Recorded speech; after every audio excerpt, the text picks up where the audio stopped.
믿음으로 우리의 모든 기도와 바람이 다 응답되는 은혜가 있으시길 바랍니다. 자, 오늘 말씀은요, 부활하신 예수님이 제자들을 찾아오셔서 그들의 믿음 없음을 책망하신 말씀인데요. 오늘 제자들을 책망하신 예수님의 모습과 책망을 받은 제자들의 모습을 우리가 잘 살펴보면, 우리가 믿음으로 이렇게 자라가는데 뭐가 필요한지, 여러분 신앙이 자라는 사람들은 무엇을 했기에 그게 자라는지, 여러분 신앙 성장이 아주 중요한 그런 원리들이 여기저기에서 툭툭 터질 거예요. 그래서 여러분 오늘 말씀 잘 새겨 들으시고, 여러분들이 예수님께 책망을 듣는 자리가 아니라 예수님이 기뻐하셔서 기쁨으로 여러분들을 찾아가 만나주시고 축복해 주시는 그런 자리에 서는 은혜가 있길 바랍니다. 먼저 복음의 내용을 좀 살펴보면요, 예수님이 제자들에게 나타나셨어요. 제자들에게 나타나신 예수님을 살펴보면, 자, 11제사가 음식을 먹을 때 예수님이 제자들에게 나타나셨어요.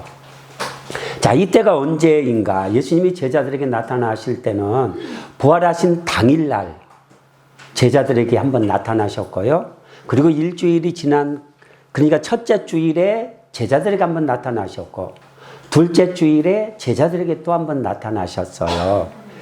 예수님이 자신을 나타내신 것을 시간 순서로 우리가 쭉 조명해 보면요, 먼저 무덤에서 울고 있는 막달라 마리아에게 예수님이 나타나셨고, 무덤을 찾았던 베드로에게 나타나셨고, 또 다시금 무덤으로 돌아갔던 다른 마리아와 그리고 살로메에게 나타나셨고, 엠마오로 가는 두 제자에게 나타나셨고, 그리고 제자들이 함께 있는데 예수님이 나타나셨고, 또 일주일 후에 제자들이 함께 있는데 예수님이 또 나타나셨어요.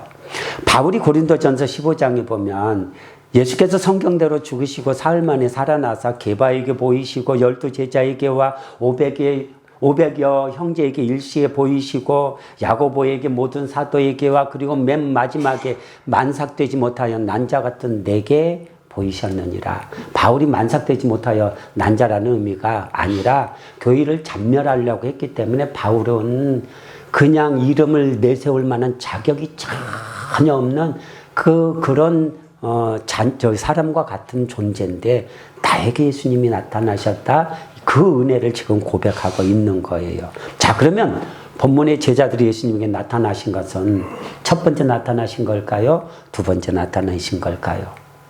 우리 공주들 맞추면 목사님이 아이스크림 사줄게요. 첫 번째예요, 두 번째예요? 담비, 첫 번째예요, 두 번째예요? 왜 두 번째예요?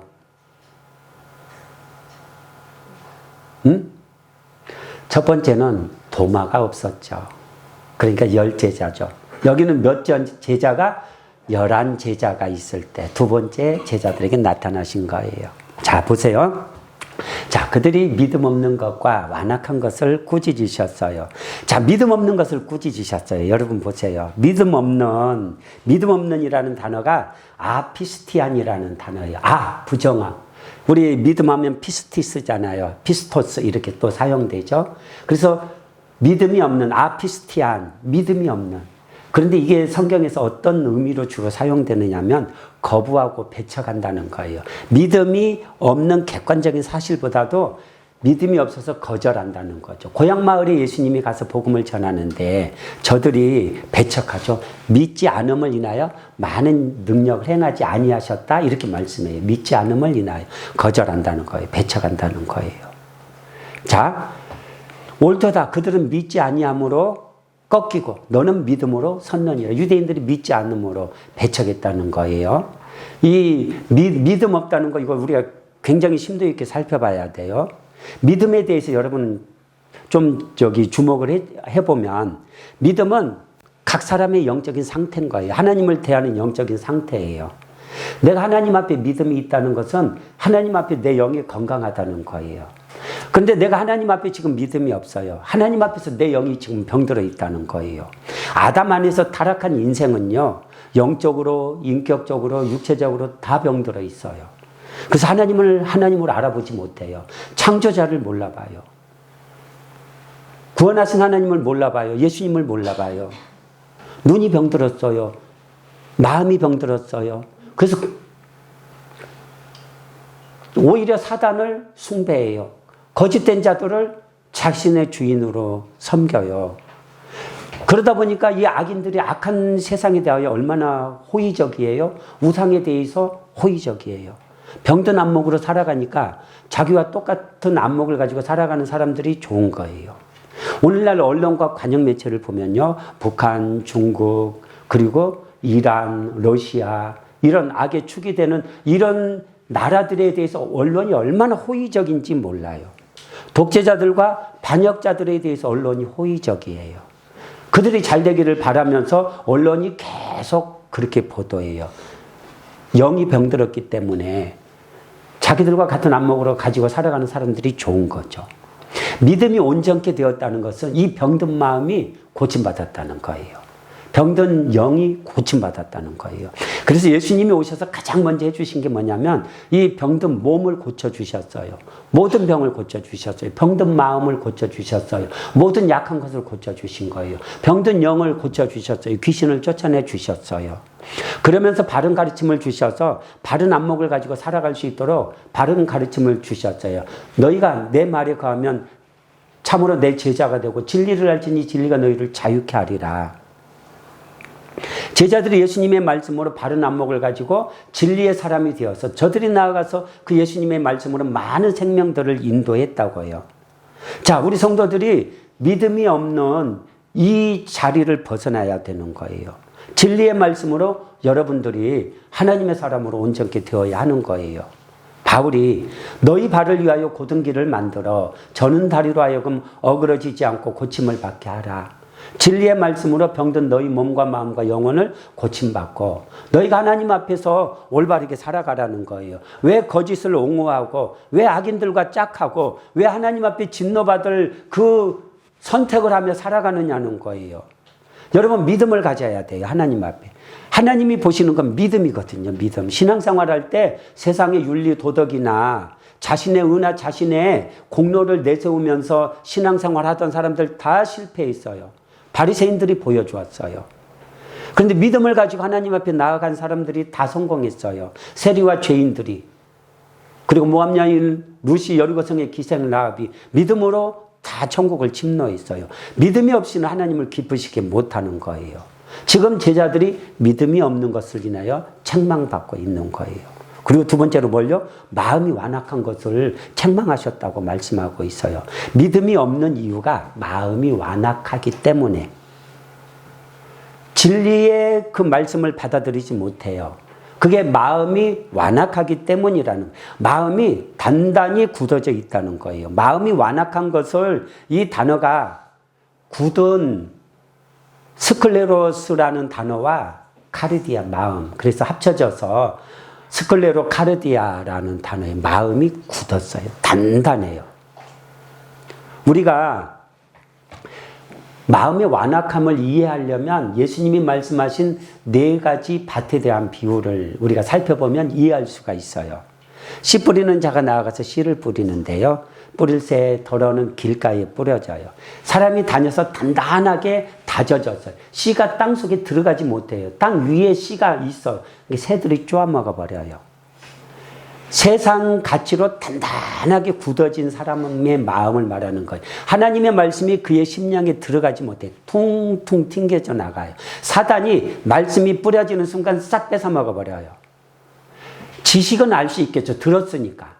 그러나 아무 유익이 없는 거예요. 그 말씀이 마음에 담겨지지 않아요.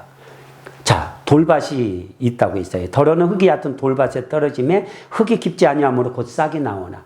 돌밭에 떨어졌어요. 흙이 깊지 않으므로 금방 싹이 나오는데 햇볕이 나니까 그냥 그 돌이 달궈져서 뿌리가 말라가지고 죽는 거예요. 길가밭에 비하면 그래도 한 60, 70% 정도 완악한 마음이라 이렇게 말할 수 있지만 이 마음도 치명적이에요. 열매 맺지 못해요. 넘어진다고요. 그리고 가시밭이 있어요. 덜어는 가시떨기에 떨어지며 가시가 자라서 기운을 막았다 이렇게 말하고 있어요. 길가밭에 비하면 이 가시밭도 60, 70%덜 완악한 밭이겠지만 그래도 치명적이에요. 이 가시 때문에 열매 맺지 못해요. 근데 좋은 밭이 있어요. 잘 잘 자라요. 말씀을 받고 잘 자라요. 자, 완악하다는 것은 길가밭과 같은 마음, 돌밭과 같은 마음, 가시밭과 같은 마음이 내 마음에서 하나님 말씀을 받아들이지 못하게 한다는 거예요. 예수님이 계속 말씀을 가르치는데 그 말씀을 못 받아요. 안 받아요. 길가밭같이 강팍해서 안 받고 돌밭같이 그 걸려 넘어지는 게 하는 것들이 있어서 못 받고 가시밭 같은 그 염려 걱정 때문에 말씀이 자라지 못해요. 중요한 것은 예수님의 제자라도 마음에 완악함이 있다라는 거예요. 여러분, 진리에 대하여 내 생각 내 판단으로 받아들이지 못해요. 자기 생각 자기 주장을 꺾지 않아요. 우리가 신앙생활을 잘하는 사람의 특징을 보면 내 마음에 있는 길가밭과 같은 마음, 이걸 갈아엎어요. 내 마음속에 있는 이 돌밭과 같은 이 돌을 싹 제거해낸다고요. 내 마음속에 가득한 가시를 싹 뽑아내요. 그래서 옥토밭으로 만들어요. 신앙생활 잘하는 사람의 특징은 하나님의 말씀을 받지 못하고 내 마음이 완악하게 만드는 그것을 빨리 찾아내어서 그걸 스스로 다 제거해 낸다고요. 그러니까 이제는 100배, 60배, 30배 열매를 맺는 옥토밭이 되는 거예요. 여러분 마음에 숨겨져 있는 여러분이 하나님의 말씀을 받지 못하게 만드는, 진리에 서지 못하게 만드는 이 완악한 마음, 길가밭과 같은 마음, 돌밭과 같은 마음, 가시밭과 같은 마음을 빨리 여러분들이 옥토밭으로 기경하셔야 돼요. 신앙생활 잘한 사람의 특징은 이거 한 거예요. 이거 안 하고 절대로 뛰어넘지 못하는 거예요. 이거 안 하면 안 되는 거예요. 하나님이 왜 성도들을 광야로 인도하시느냐 하면 이거 할 수 있게끔. 평안한 땅에서는 나 잘났어 하고 안 해요. 근데 광야에서 고난당하다 보면 자신을 돌아봐요. 그리고 내가 이거 버려야겠구나. 그리고 하나님 말씀 붙든다고요. 완고한 마음, 고집스러운 마음 다 꺾는다고요. 하나님의 사람들이 광야에서 다 보세요. 여러분 제자들 자신의 삶을 하나님께 헌신한 사람들이에요. 바리새인들, 서기관들 다 예수님 대적할 때 삶을 드린 사람들인데 그들 속에도 이 완악함이 있어요. 요거 예수님이 뽑아내시는 거예요. 이게 뽑아내어질 때 온전하게 하나님 나라에 헌신하는 사람이 되는 거예요. 여러분들이 이것들을 하나씩 제거해 보면 신앙이 이거구나. 내가 이거 제거했더니 이렇게 잘하네. 그래서 있는 자는 더 받아서 넉넉하게 되되 없는 자는 그 있는 것도 빼앗기리라. 이게 내 마음에 있는 이 완악함이 있는데 믿음 없는. 이게 신앙이 잘하다가도 신앙생활 하다가도 딱 그 선에 부딪히면 다 주저앉아요. 딱 그 선에 부딪히면 주저앉아요. 그게 그 본인이 깨뜨려야 되는 믿음 없음이고 완악함인데 그거 깨트리면 신앙의 한 단계 차원이 다른 신앙생활을 하게 되는 거예요. 이렇게 하면서 그릇이 커져가요, 사람이. 하나님이 여러분 자신을 깨트리면서 그릇을 키워주신다고요.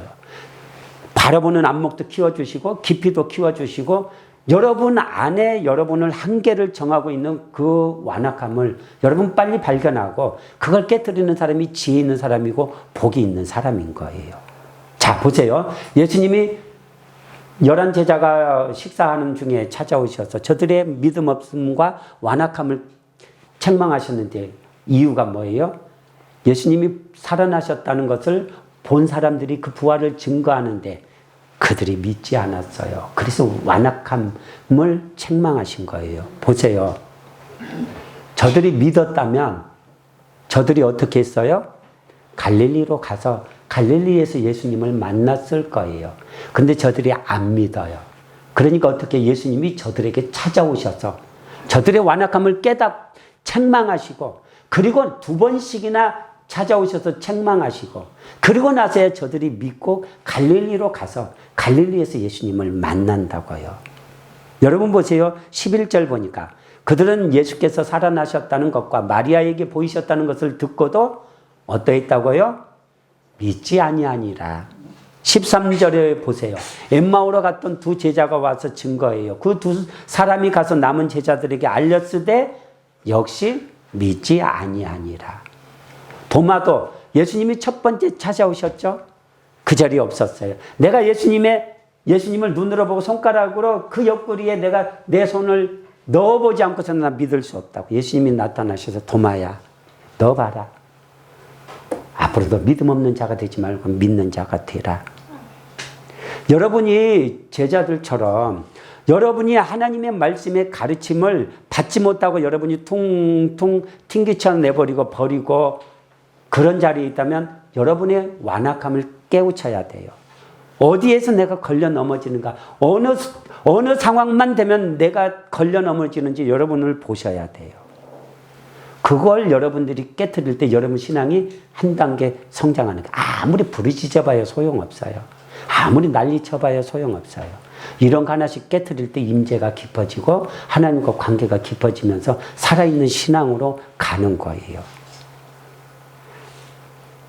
믿음 없음과 마음의 완악함에 갇혀서 늘 그 자리에 머물러 있는 여러분 되지 마시고 여러분의 한계를 깨트리시고 믿음 없음과 완악함을 뛰어넘어서 믿음의 자리로 하나님 앞에 나아가 하나님의 역사를 경험하는 여러분 되시길 바랍니다.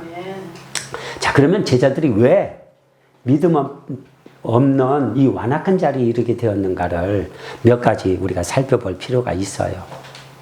제자들이 예수님께 다 헌신하고 주여 영생의 말씀이 주께 있사오며 우리가 네게로 가오리까 했던 제자들인데 왜 그들에게 믿음 없음과 완악함을 인하여 그들이 책망을 받았는가. 여러분 이거 잘 살펴보면 신앙생활 요거 깨트려야 되는구나. 내게서 이거 깨트려야 되는구나. 여러분이 한 단계 더 신앙이 성장할 수 있는 많은 소스를 얻을 수 있을 거예요. 첫 번째, 죽음이라는 사건이 너무나 큰 사건이기 때문에 그래요. 예수께서 죽으시되 피 한 방울 물 한 방울 남기지 않고 다 쏟으시면서 죽었어요. 철저히 죽었어요. 철저히. 완전히 생명이 끊어져서 죽었어요. 무덤이 장사되었어요. 죽음은 끝난 거예요. 어느 누구도 다시 살지 못했어요. 제자들은 죽으면 끝이라는 이 절망이 저들을 완전히 사로잡고 있는 거예요. 예수께서 죽었다는 이 절망적인 상황이 저들의 믿음의 눈을 가려버린 거예요. 우리도 마찬가지예요. 여러분이 인생 살다가 너무 큰 일을 만나버리면 여러분의 믿음의 안목이 닫혀버리는 일이 생겨요. 제자들이 예수님이 죽으신 이 엄청난 사건 앞에서도 저들이 믿음을 지속할 수 있었으려면 저들이 어떻게 했어야 됐는지를 한번 생각해 보세요. 저들이 이런 상황에서도 믿음이 없음과 마음의 완악함으로 넘어지지 않으려면 저들이 무엇을 해야 했느냐면 왜죠? 하나님은 왜 예수님이 십자가에 달려 죽으셨죠? 그 이유를 알아야 되는 거예요. 왜 죽으셨지? 그 이유를 알게 되면요. 이런 절망적인 상황 속에서도 우리가 믿음을 가질 수 있어요. 우리 인생을 살다 보면 이성으로 이해가 안 되는 상황을 만나요. 믿음을 가질 수 없어요. 그때 왜죠?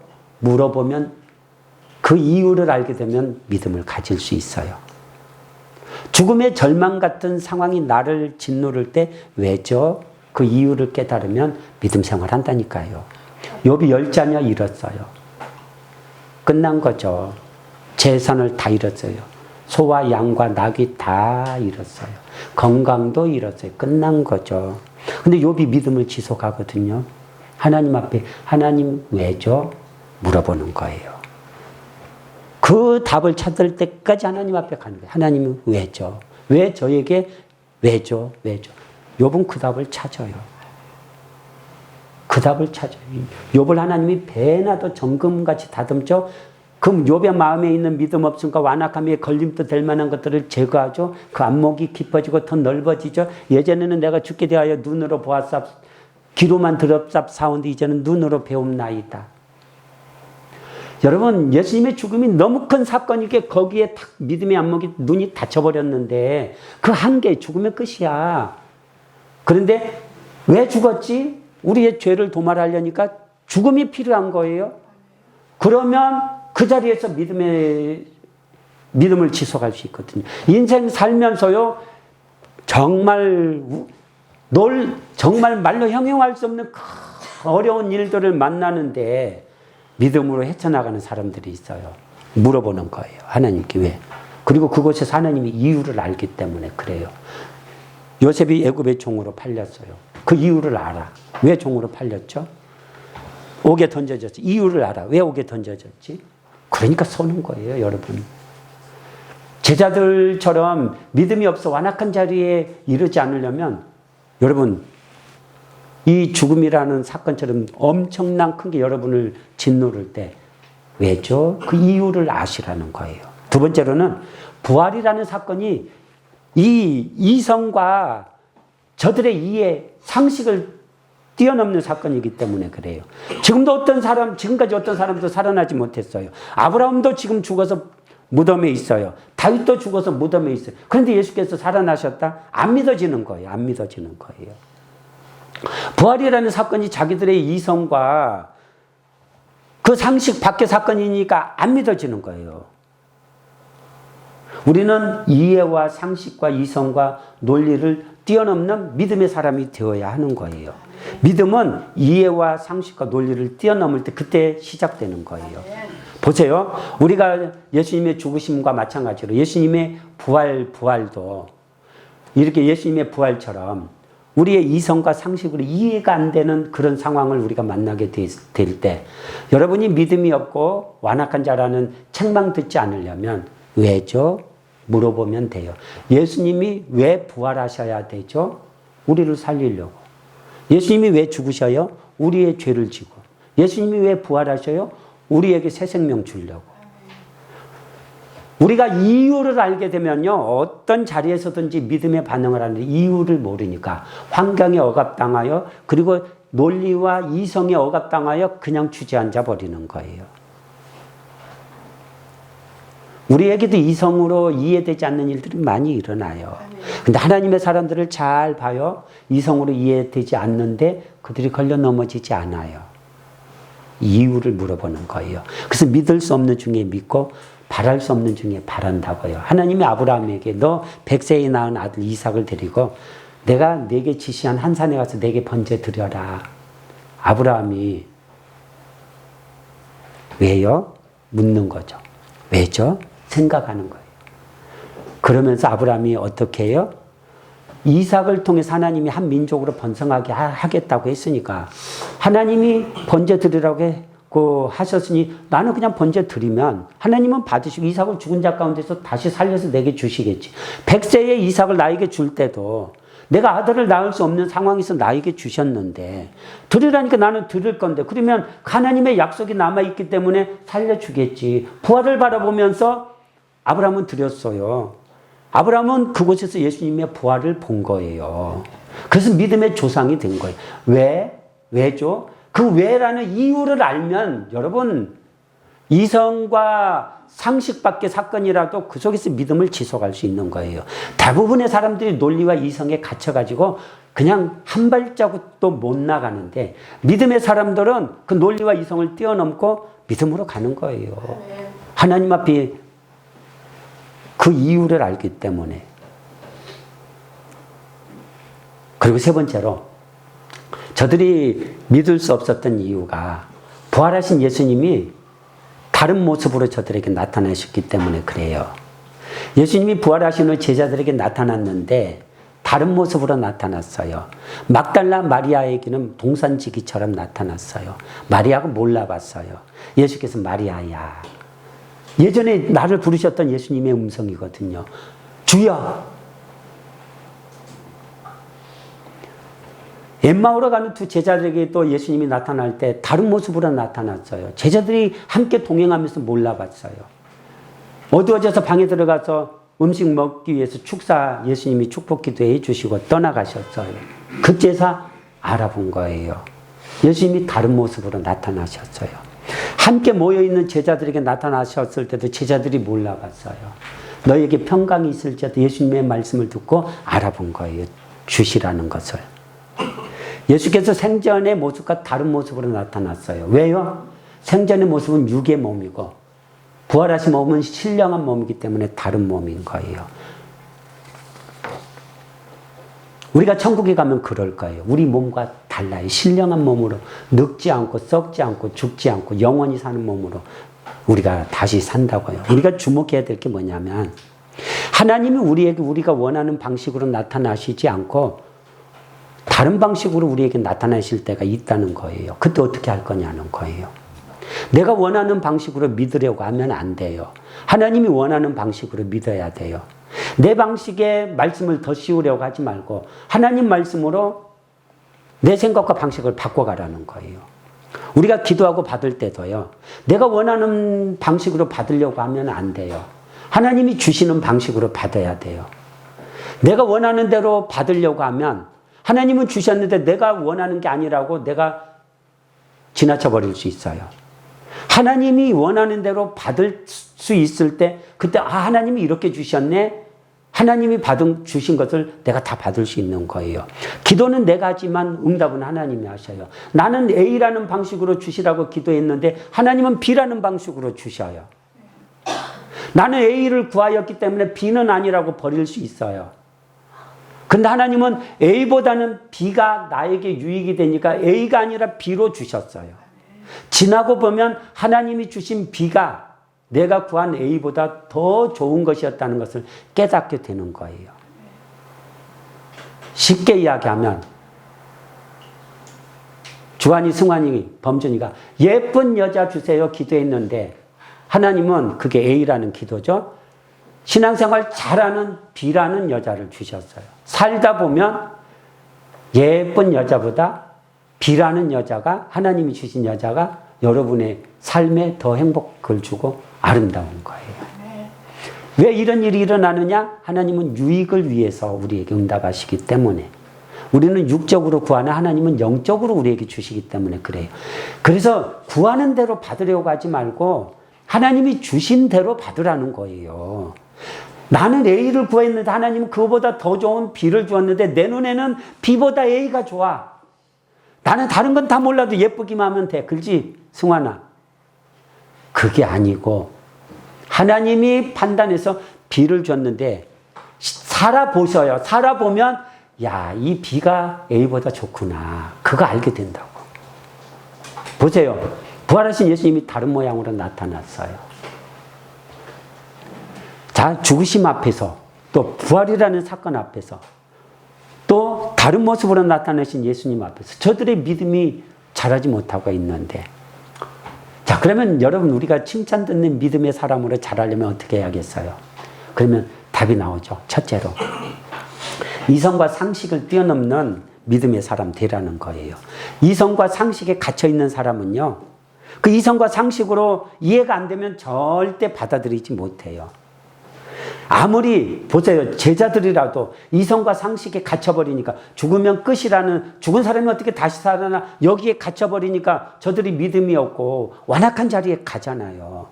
이성과 논리와 상식의 한계를 뛰어넘을 때 믿음으로 봐야 될 때는 믿음으로 볼 줄 알 때 그때 하나님의 역사를 보는 거예요. 여러분 창조를 본 사람 아무도 없어요. 창조 보았나요? 민준이 창조 보았나요? 본 사람 아무도 없어요. 창조 본 사람 아무도 없어요. 이성의 한계에 갇혀 있는 사람은 봤어? 그러니까 못 믿는 거예요. 근데 이성의 한계를 뛰어넘는 사람은 하나님이 무에서 유를 창조하신 게 믿어져요. 창조주 하나님이 믿어져요. 예수님의 성육신 사건도 그래요. 이성의 한계에 갇혀 있는 사람이 어떻게 처녀의 몸에 잉태되어서 와? 근데 이성과 한계를 뛰어넘는 사람은 믿어져요. 믿어지는데 어떻게? 세상을 무에서 유로 창조하신 하나님이 그렇게 하셨다는데 믿어지는데 어떻게 해요? 예수님의 죽으심과 부활도 그래요. 제자들조차도 이성의 한계에 갇혀버리니까 믿지를 못해요. 죽음이라는 사건이 너무나 컸어요. 아무리 사도라 해도 이성과 논리 한계에 갇히면 움직이지 못해요. 예수님이 온 세상에 나가서 복음 전하라고 했는데 저들이 유대인이라는 거기에 갇혀가지고 유대인들에게만 복음 전하고 있어요. 하나님이 강한 핍박을 불어넣으니까 비로소 흩어져서 이방인에게 이제 복음이 가는 거예요. 지금도 이성과 논리의 사고에 갇혀있는 사람들은요. 하나님의 존재와 창조, 예수님의 십자가의 구속 못 믿어요. 안 믿어줘요. 그들은. 근데 이성과 상식을 뛰어넘으면 믿음의 안목을 가지게 되면 믿어줘요. 믿어줘요. 하나님이 믿어져요. 하나님이 하시는 일들이 느껴져요. 실시간으로 하나님의 섭리의 손길이 세상에 가득한 게 느껴져요. 느껴져요. 우리가 몸으로 피부로 세상을 감각으로 느끼듯이 음식을 냄새로 맛으로 느끼듯이 느껴져요. 하나님이 느껴져요. 이성과 상식을 뛰어넘어 하나님을 바라볼 때 그때 신앙이 자라기 시작하는 거예요. 아직도 이성과 상식의 한계에 갇혀 있는 분이 있다면 빨리 뛰어넘으세요. 그리고 믿음으로 하나님 앞에 자라가시기 바랍니다. 그리고 두 번째로 칭찬 듣는 믿음의 사람이 되려면 말씀으로 인도받아야 돼요. 건강한 믿음의 안목은 오직 말씀으로 인도받을 때 길러져요. 우리가 하나님을 볼 수 있는 건요, 오직 말씀이에요. 하나님이 자신을 우리에게 나타내실 때 말씀으로 나타내셨어요. 그걸 기록한 게 성경이에요. 하나님이 자신을 우리에게 계시하면서 그 모든 역사를 성경에 담아서 오고 오는 모든 시대 사람에게 너희가 이 성경을 통해서 나를 만나라는 거예요. 그래서 우리가 성경 속에서 하나님을 만나는 거예요. 성경 말씀을 깨달았는데 내가 성경 말씀을 깨닫고 말씀을 담았는데 내 안에 하나님이 오신 거예요. 여러분, 말씀 아닌 다른 수단으로 하나님을 만나려고 하면 100% 사단에게 미혹되어요. 사단의 미혹에 걸려들어요. 하나님은 사단의 미혹을 허락하셔서 기차가 레일 위를 달려야지 레일에서 벗어나면 탈선하는 거예요. 말씀으로 인도받는 사람은 사단이 넘어뜨리지 못해요. 그런데 말씀에서 벗어나는 순간 사단의 미혹에 걸려가지고는 엉뚱한 길로 가는 거예요. 예수님의 부활의 증거를 받고서도 믿지 못한 것은 제자들이 그들이 말씀을 붙들고 있지 않았기 때문에 그래요. 예수님이 죽으시기 전에 제자들에게 여러 차례 죽은 가운데 예루살렘에 올라가서 대제사장들과 바리새인들과 서기관들에게 붙잡혀 많은 고난을 당하고 죽게 될 것이며 죽은 지 사흘 만에 다시 살아나야 될 것을 말씀하셨어요. 근데 그 말씀을 안 붙드니까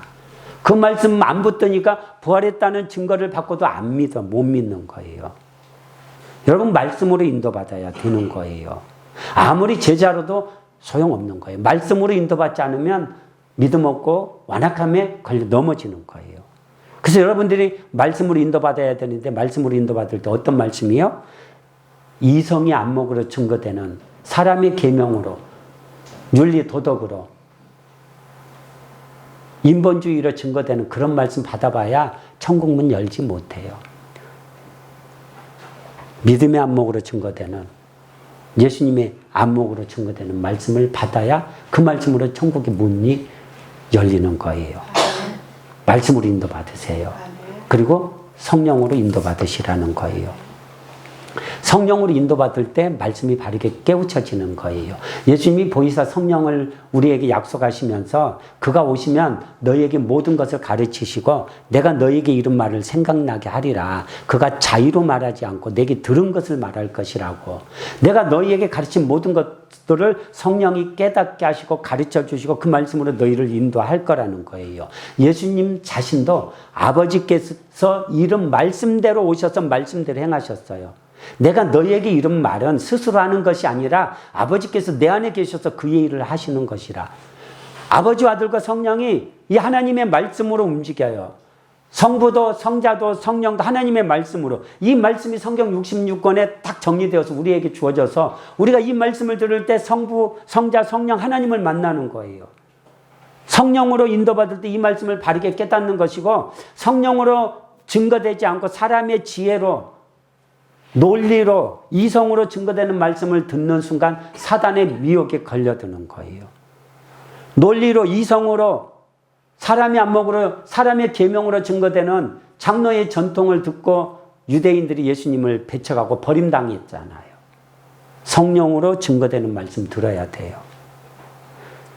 예수님이 다 이루었다 하시고 떠나시잖아요. 이사야 선지자를 통해서도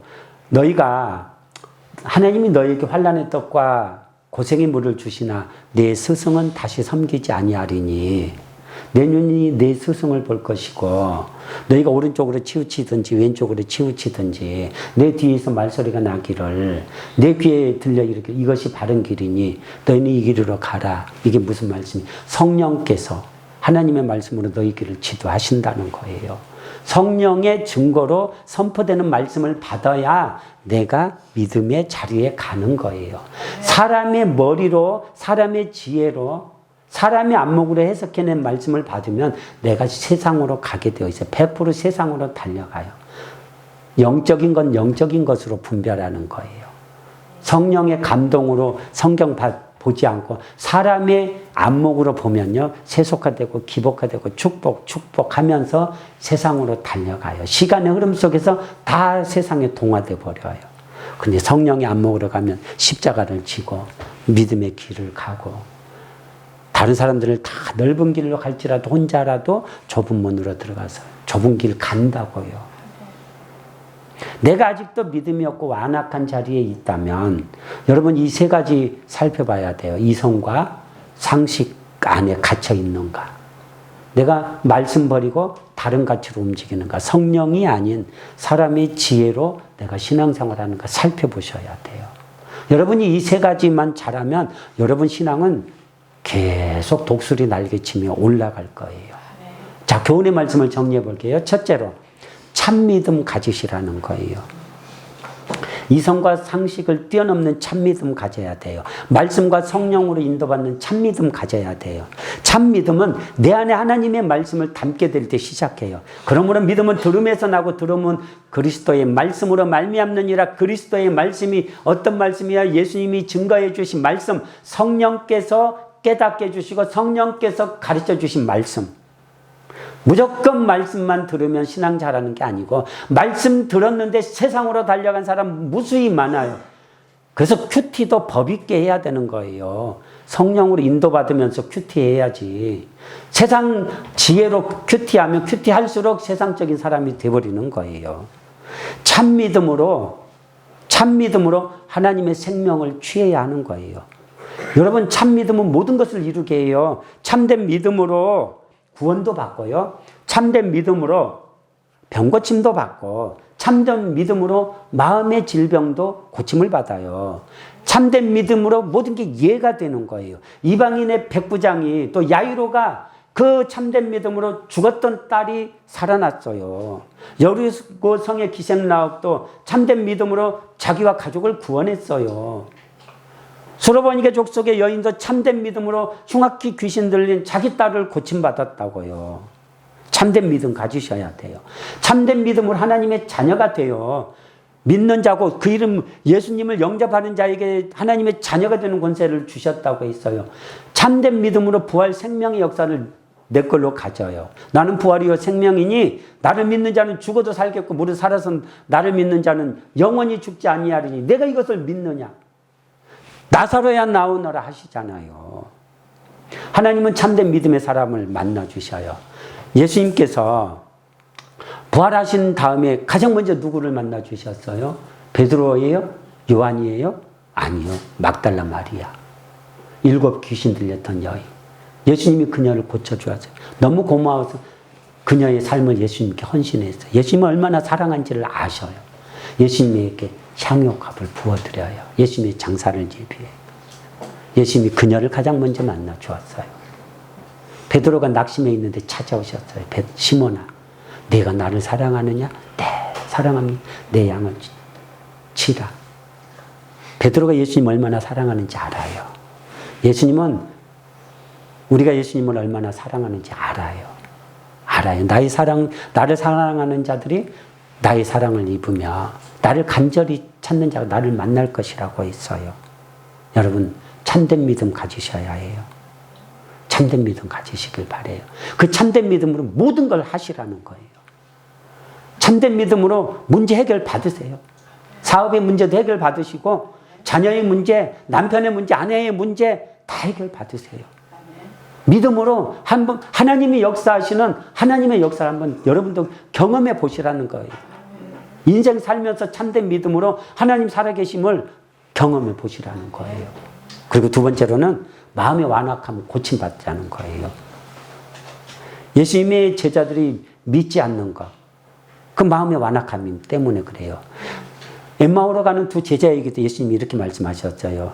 미련하고 선지자의 말한 모든 것을 마음에 더디 믿는 자들이요. 마음에 더디 믿는 거, 이건 마음의 완악함이에요. 사단이 믿지 못하도록, 그렇게 행하지 못하도록 내 마음에 심어놓은 얼마나 많은 종류의 완악함과 그 걸림돌이 있는지 몰라요. 여러분, 이것들을 하나씩 빼내야지 여러분 신앙이 깊어지는 거예요. 말씀으로 인도받지 못한 것은 마음의 완악함에 걸려 넘어졌기 때문에 그래요. 병든 마음을 고침받아야 돼요. 세상의 이성과 상식에 갇혀있는 마음을 고침받아야 돼요. 마음의 완악함이 이게 고침받으면요, 우리의 발걸음이 달라져요. 마음의 완악함이 고침받지 못했기 때문에 늘 그 자리에 주저앉아서 꿈쩍도 안 해요. 자기는 대단한 사람이야. 꿈쩍도 안 해요. 여러분, 수가성 여인에게 예수님이 찾아갔죠. 수가성 여인이 예수님을 만나고 그 마음의 그 완악함, 그 고침받았어요. 주여, 우리는 이 산에서 예배하는데 그리심 산에서. 유대인들은 저 예루살렘에서 예배한다고 하는데 어떻게 된 거냐고.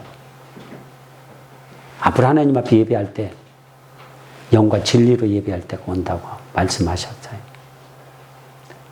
주여, 그러면서 이제 영생의 말씀을 내가 그라는 거예요. 메시아가 오면 우리에게 가르치라는, 내가 그다.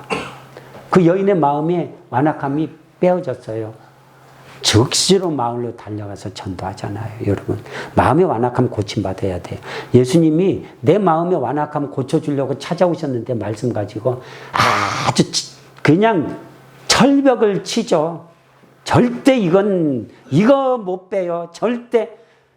그러지 않나요, 여러분? 그러지 않나요? 그거 빼내면 죽나요? 마음의 완악함을 고침받으면 신앙의 깊이가 한 단계 깊어요. 이거 고침 안 받고 여러분 아무리 뭐 누르고 막 포장하고 안 된다니까요. 이거 고침받으면 그냥 가만히 있어도 한 단계 그릇이 확 커진다니까요. 무릇 있는 자는 받아서 넉넉하게 되도 없는 자는 있는 것도 빼앗기도 요거예요, 요거. 그러니까 똑같이 어떤 A라는 그 마음의 완악함에 너도 나도 다 걸려 있는데 C라는 사람이 먼저 그 완악함을 빼내버렸네. C라는 사람이 신앙을 툭 차고 나가는 거예요. 그러면 뒤에서 시기하는데 시기해봐야 소용없어요. 시기한다고 내게 오나요? 나는 완악함에 걸려 넘어져 있고 그는 완악함에 그 돌을 빼어냈고,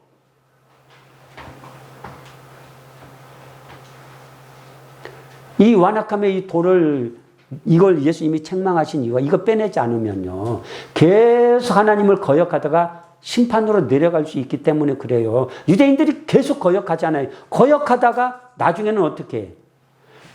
계속 말하니까 다투고 그러다가 성령 근심케 하고 소멸시키고 예수님 십자가에 못 박아버리잖아요.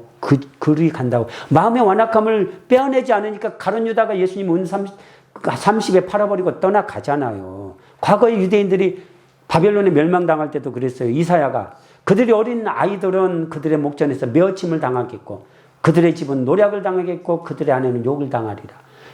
예레미야는 돌로 쳐서 죽이죠. 이사야는 톱으로 잘라서 죽이죠.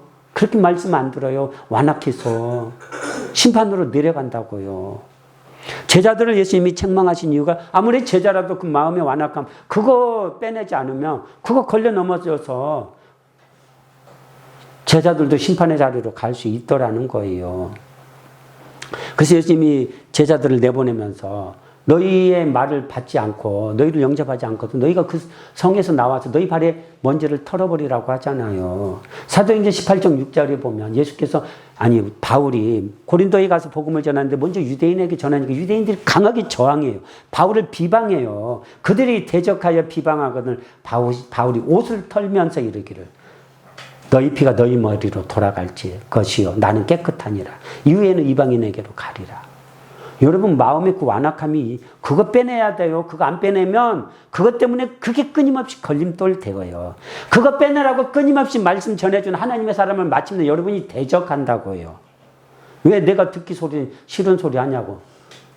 그냥 내 맘대로 하긴 내버려두지 왜 나를 귀찮게 하냐고. 대적한다고요, 여러분들. 예수님 대적하잖아요.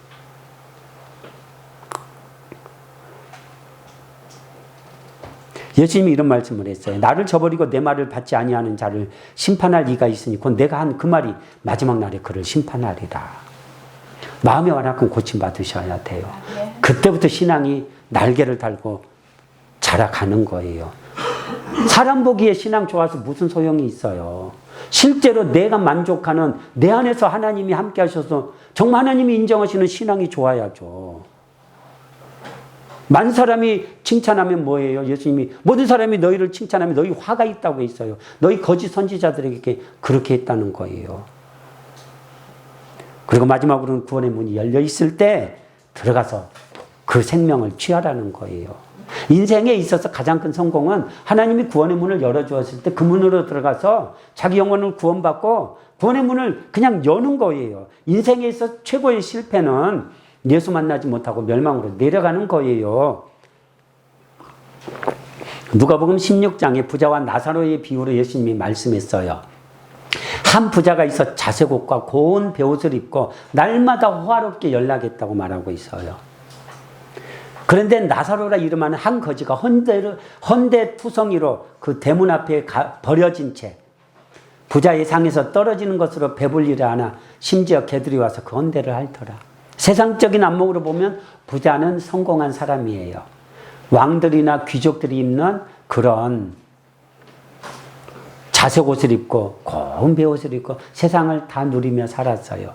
이 거지 나사로는 그냥 여기저기 골마 터져가지고 헌데를 앓으면서 개들이 핥고 그 부자의 상에서 떨어지는 거 하나 얻어서 그렇게 연명했어요. 그런데 죽은 다음에 두 사람의 위치가 확 달라졌어요. 부자는 죽어서 지옥에 떨어졌고 나사로는 죽어서 아브라함의 품은 낙원 천국을 상징하는 표현이에요. 유대인들은 죽으면 아브라함의 품에 간다 이렇게 생각해요. 아브라함의 품이 낙원을 천국을 대변해 주는 거예요. 부자는 호화스럽게 연락하면서 그냥 세상에서 누리다가 지옥에 떨어진 거고 나사로는 그 고난 속에서 신앙으로 천국을 예비한 거예요.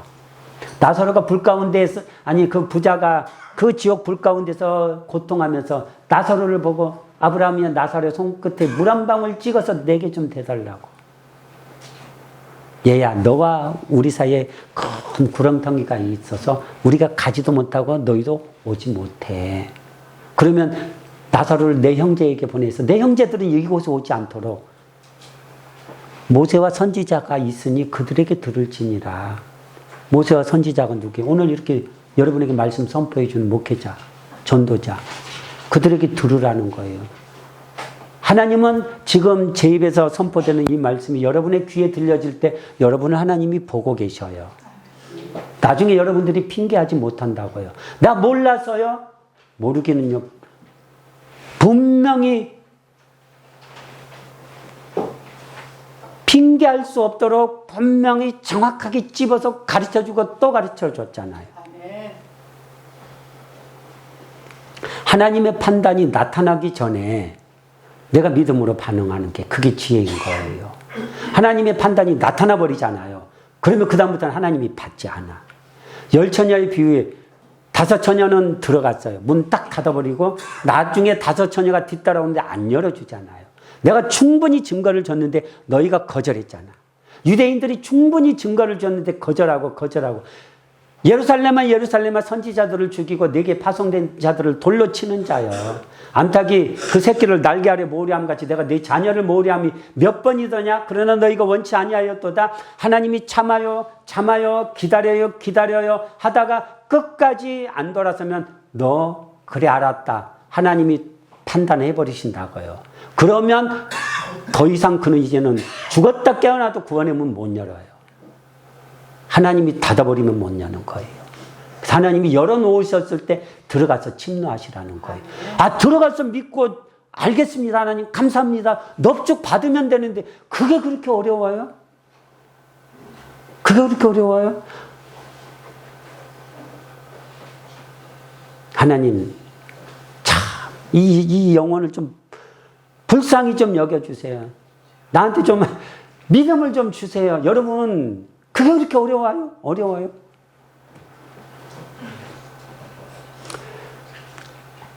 오늘 이 말씀 여러분 가슴에 잘 새기시고 여러분들이 예수님이 열어놓으신 구원의 문에 그냥 기쁨으로 달려가서 아멘 하면 내 거가 되는데 왜 그걸 그렇게 저항을 해요? 왜? 이제 그만 저항하시고 이제는 순한 양이 되어가지고 예수님을 기쁘시게 해드리고 예수님 앞으로는 제가 순종하겠습니다. 제가 천국을 침노하겠습니다. 이런 믿음 생활함으로 하나님을 기쁘시게 해드리는 우리 모두 되시기를 주의 이름으로 축원드립니다.